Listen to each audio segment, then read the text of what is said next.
ভারতীয় প্রতিষ্ঠানের সঙ্গে চুক্তি বাতিল করল বাংলাদেশ। ভারতীয় রাষ্ট্রীয় জাহাজ নির্মাণ সংস্থার সাথে $21 মিলিয়ন চুক্তি বাতিল করেছে বাংলাদেশ। বাংলাদেশি মুদ্রায় যা 200 কোটি টাকারও বেশি।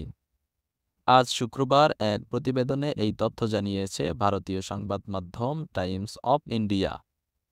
সংবাদ মাধ্যমটি জানায়, কলকাতা ভিত্তিক defence shipyard Garden Reach shipbuilders and engineers limited এর সঙ্গে এই চুক্তি ছিল, তবে তা বাংলাদেশের পক্ষ থেকে বাতিল করা হয়েছে। টাইমস অফ ইন্ডিয়া জানায়, গত বছর জুলাইয়ে ভারতের নৌবাহিনী প্রধান অ্যাডমিরাল দীনেশ ত্রিপাঠী ঢাকা সফরে গিয়ে এই চুক্তি করেন। তবে আগস্টে হাসিনা সরকারের পতনের পর দুই দেশের কূটনৈতিক সম্পর্কের অবনতি ঘটে। তার ওই ধারাবাহিকতায় এই চুক্তি বাতিল। ৮০০ টন ওজনের সমুদ্রগামী টাগবোটের জন্য জিআরএসি এর সাথে চুক্তিটি ছিল প্রতিরক্ষা ক্রয়ের জন্য ভারতের $500 মিলিয়ন ক্রেডিট লাইনের অধীনে প্রথম বড় চুক্তি। টাগটির দৈর্ঘ্য ছিল ৬১ মিটার।